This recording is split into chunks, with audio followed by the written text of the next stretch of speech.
Hello बच्चों, let's read this question. The question says list the factors affecting surface tension. Surface tension को effect करने वाले factors को हमें लिस्ट करना है। तो बात करते हैं की कंसेप्ट की। यदि बात की जाए तो की कंसेप्ट के अंदर सबसे पहले हम लोग डिस्कस कर लेते हैं कि ये जो सरफेस टेंशन है ये होता क्या है। तो की कंसेप्ट के अंदर सबसे पहले हम लोग डिस्कस करेंगे फर्स्ट की कंसेप्ट में कि सरफेस टेंशन क्या होता है। Surface tension, surface tension, surface tension किसी लिक्विड की प्रॉपर्टी है जो इसका सरफेस एरिया को मिनिमम करने का प्रयास करती है। तो ये प्रॉपर्टी क्या होगी, सरफेस एरिया को मिनिमम करेगी और शेप को किस प्रकार का बनाए रखेगी, राउंड शेप में बनाए रखेगी। तो यहाँ पे यदि मैं बात करता हूँ स्टेटमेंट की, तो स्टेटमेंट क्या होगा, this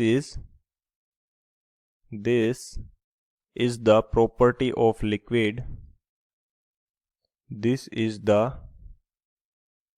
property of a liquid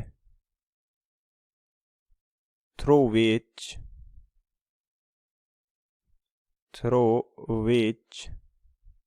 liquid tries to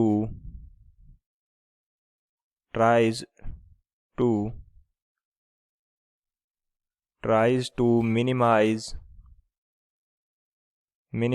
its surface area।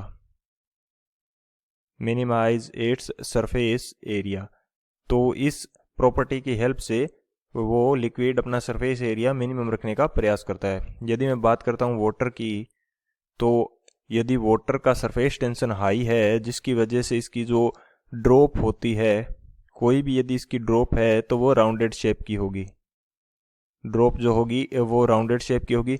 यदि हमारे पास सरफेस टेंशन कम है तो वो ड्रॉप कुछ इस तरह से फैल जाएगी। ये ड्रॉप क्या होगी, सरफेस टेंशन कम होने की वजह से। सरफेस टेंशन को रिप्रेजेंट किया जाता है टी से।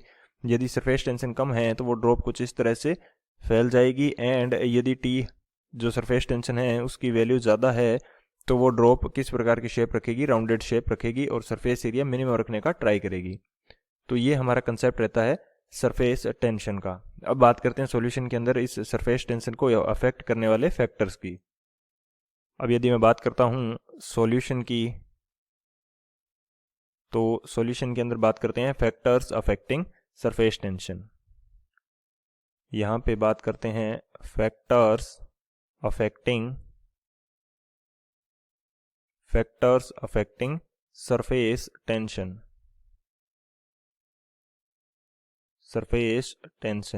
सरफेस टेंशन को कौन कौन से फैक्टर्स अफेक्ट करते हैं। तो फर्स्ट जो फैक्टर होगा वो हमारे पास होगा nature of the liquid. Nature of liquid, liquid की नेचर किस प्रकार की है इसके ऊपर डिपेंड करता है सरफेस टेंशन। सेकेंडली हमारे पास इन्वायरमेंटल कंडीशन किस प्रकार की है, इन्वायरमेंटल कंडीशन किस प्रकार की है, इन्वायरमेंटल कंडीशन पे सरफेस टेंशन डिपेंड करेगा। थर्ड यदि मैं बात करता हूं तो टेम्परेचर के ऊपर डिपेंड करेगा, टेम्परेचर के ऊपर डिपेंड करेगा। और फोर्थ यदि बात की जाए तो इम्प्योरिटीज और कंटामिनेशन के ऊपर डिपेंड करेगा कि लिक्विड के अंदर इम्प्योरिटीज कितनी है और कंटामिनेशन कितना है। तो यहाँ पे बात की जाए impurities and contamination, impurities and contamination और एटसेट्रा और भी फैक्टर हो सकते हैं। जनरली ये जो फैक्टर हैं मोस्ट इम्पोर्टेंटली इफेक्ट करते हैं सरफेस टेंशन को। तो यहाँ पे यदि बात करें तो इनका स्पेसिफिक कोई एक पैटर्न नहीं होता कि टेम्परेचर जो है ये सरफेस टेंशन को इंक्रीज ही करेगा हमेशा या डिक्रीज ही करेगा हमेशा, इम्प्योरिटीज़ जो हैं वो हमेशा डिक्रीज करेगी या इंक्रीज करेगी। ये टाइप ऑफ इम्प्योरिटीज़ पे डिपेंड करेगा, टाइप ऑफ टेम्परेचर पे डिपेंड करेगा कि टेम्परेचर कितना ज़्यादा हाई है, या टाइप ऑफ सब्सटेंस पे डिपेंड करेगा कि वो सब्सटेंस किस टाइप का है या लिक्विड की नेचर किस टाइप की है कि ज़्यादा टेम्परेचर पे उसका सरफेस टेंशन कम हो रहा है या ज़्यादा हो रहा है, या इन्वायरमेंटल कंडीशन किस प्रकार की है, इन सभी पे डिपेंड करता है। जिस प्रकार यदि मैं वाटर की बात करूं तो उसके लिए टेम्परेचर इंक्रीज करेंगे तो सरफेस टेंशन क्या हो जाएगा, कम हो जाएगा। इम्प्योरिटीज़ की बात करें तो यदि मैंने इसके अंदर कोई डिटर्जेंट पाउडर मिला दिया तो वाटर का जो सरफेस टेंशन है वो कम हो जाएगा।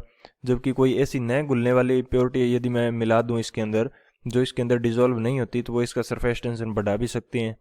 तो ये इनका कोई स्पेसिफिक पैटर्न नहीं है, ये सब्सटेंस टू सब्सटेंस वेरी करने वाली चीज़ें हैं। तो ये जो फैक्टर्स हैं ये अफेक्ट करेंगे सरफेस टेंशन को। So this is the final answer. I hope you understood it well. Best of luck. Thank you.